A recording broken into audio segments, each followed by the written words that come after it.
বিদায় বুদ্ধদেব ভট্টাচার্য, শেষ যাত্রা, অন্তিম যাত্রায় বুদ্ধদেব ভট্টাচার্য। একেবারে অন্তিম যাত্রা। সকাল থেকে প্রত্যেকটা ছবি আপনারা দেখেছেন। পিস ওয়ার্ল্ড থেকে শেষ যাত্রা, বাম জমানার শেষ মুখ্যমন্ত্রী। লাল নিশান স্লোগানে স্লোগানে দেহ নিয়ে আসা হয়।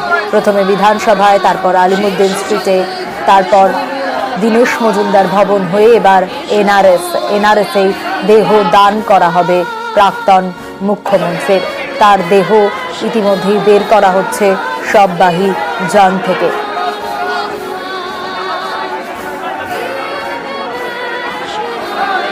দীনেশ মজুমদার ভবন থেকে এবার এনআরএসে এসে পৌঁছেছে দেহ, নিথর দেহ প্রাক্তন মুখ্যমন্ত্রী বুদ্ধদেব ভট্টাচার্যের। শেষ যাত্রায় প্রাক্তন মুখ্যমন্ত্রী, একেবারে অন্তিম যাত্রা। হাজারো হাজারো মানুষের, কর্মী সমর্থকদের, বিশিষ্টজনদের উপস্থিতি ছিল আজ সকাল থেকে। শেষবার, একবার শেষ দেখা, প্রিয় নেতাকে শেষবার দেখার জন্য সাধারণ মানুষও ভিড় জমিয়েছিলেন। এনআরএসের ছবিটাই আপনাদের দেখাচ্ছি। শেষ যাত্রায় প্রাক্তন মুখ্যমন্ত্রী।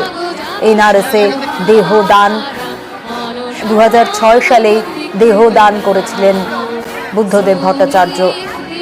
আর ঠিক সেই কাগজপত্রের হিসেব মতোই আজ তার মৃত্যুর পর গতকালই দেখা গিয়েছে চক্ষুদানও করা ছিল। তার মৃত্যুর 4 ঘন্টার মধ্যেই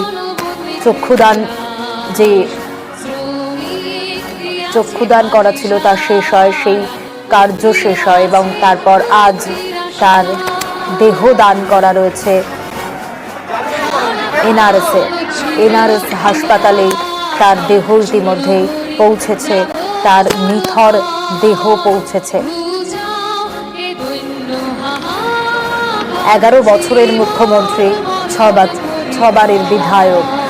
1977 সালে প্রথমবার বিধানসভায় পা দেন। আর তারপর দীর্ঘ রাজনৈতিক জীবন, পথ চলার সাক্ষী সেই পোর্টিকোতেই সকালেই বুদ্ধদেব ভট্টাচার্যকে শেষ বিদায় জানানো হয়েছে। তারপর আলিমুদ্দিন, সেখানে মানুষের সমাগম, মানুষের ভিড়, একবার প্রিয় নেতাকে শেষবার দেখার জন্য। আলিমুদ্দিন থেকে দীনেশ মজুমদার ভবন, আর দীনেশ মজুমদার ভবন থেকে এনআরএসের পথে আসার সময় যে মানুষের ভিড় নজরে এসেছিল, এটা শুধু কর্মী সমর্থকদের ভিড় নয়, এটা শুধু বিশিষ্ট জন কর্মী সমর্থকরা রয়েছেন তা নয়, রয়েছেন সাধারণ মানুষও। কাতারে কাতারে মানুষের ভিড় রাস্তার দুধারে, রাস্তায় একবার শেষবারের জন্য প্রাক্তন মুখ্যমন্ত্রীকে দেখার জন্য।